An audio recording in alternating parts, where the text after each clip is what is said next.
What up, what up, what up? What is going on, ladies and gentlemen? Your boy Jess. Welcome back to another Madden 25 Ultimate Team gameplay. And today, we are going up against Main Event. And if you guys who are unfamiliar with him, as we take a look at his team, and as you see, it's absolutely stacked. And there's reason for that.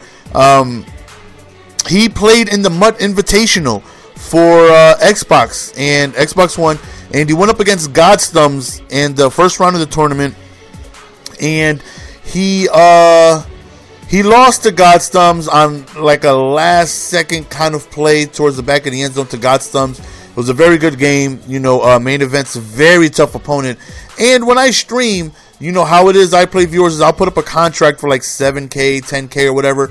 And whoever buys it, I'll invite them to a game. So I seen, oh, wait a minute, Main Event, that seems familiar. I was like, wait, Main Event from the MUT Invitational. Like, oh man, this is going to be a tough game. First play of the game, he runs with Adrian Peterson, and he's gone.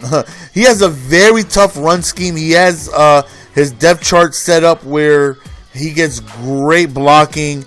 And I already knew I was going to be in for a long game. One, his team is absolutely amazing.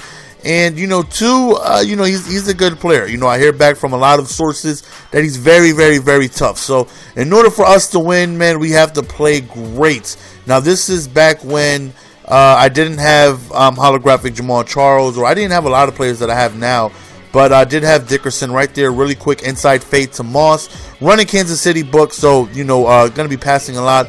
Running, you know, very minimal, but sprinkle it in every now and then just to keep him honest. So right here we hit the outside with Dickerson. If anybody's wondering about Dickerson, he's a tremendous running back, man. I haven't tried the Ultimate Legend one. I probably never will because it's so expensive. But the regular 99 overall Eric Dickerson is a monster. You know, he's got that high 97 trucking. His speed is like, what, 93, 94, something like that. So he's pretty quick. And he also has an amazing fall forwardness about him. Right there, we don't pick up the first down, man. Vernon Davis drops the ball. Right there would have been a good time to have holographic Tony Gonzalez with us, a 99 catch in traffic. So here we go, second time we back up. I get stuck on alignment, but don't test that user. He is so disrespectful. Right there was a huge interception right there, giving us another opportunity to hopefully be able to go downfield and score. You know, like I said, he's a very, very, very tough opponent, man. So any mistake that we are able to force, we have to capitalize on it and turn those into points. So I do get ball at halftime, so this right here would definitely be a big score right there. We hit them really quickly with the wide trail right there to Vernon Davis. First and 10, we just do a quick draw, try to get, you know, a few yards, but we actually end up losing yards. So second and 10 right here, man. We back up, we looking, we throw towards the back of the end zone. Ladies and gentlemen, we are living like Larry. We end up throwing to Larry Fitzgerald, who ends up coming up with the snag, tying the game. So 2 minutes remaining left. Like I said, I do get ball at halftime, so maybe I could get myself another stop, force another mistake. You know, you never know what could happen. Me going into halftime with the possible lead and receiving ball would be big.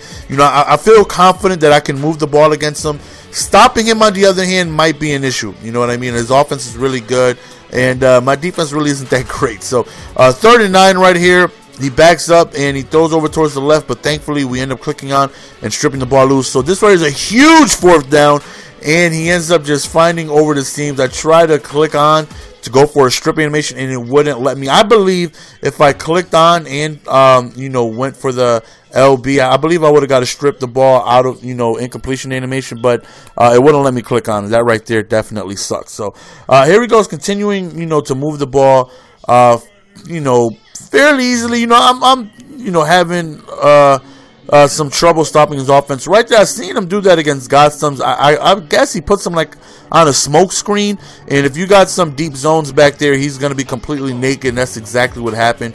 And he ends up wasting the remainder of almost the entire quarter, which sucked, man. Look at all those pancakes, man. The way his blocking scheme was set up is that my guys would fall instantly as soon as he would hike the ball. So I have a couple seconds to try to get myself in field goal range. A big return would be good, and we get that. We get to about the 30-yard line, almost 40. So all right, a quick pass to Larry Fitzgerald, drop down, call a timeout. We got 6 seconds to see if I could get a good 12 yards.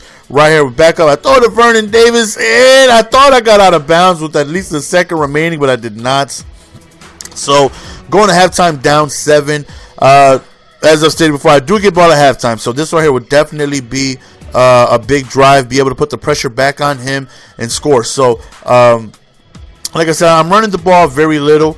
I'm just sprinkling in enough just to keep him honest. But I'm having success passing the ball out of the 5 wide. I'm staying in bunch quads and, calling a lot of no huddles and definitely having some success with it. You know what I mean? It is tough to defend without playing Fag D, which he is not doing. So it can give you some trouble. So I'm definitely liking our fluidity of our offense. You know what I mean? We're really moving the ball, pretty well.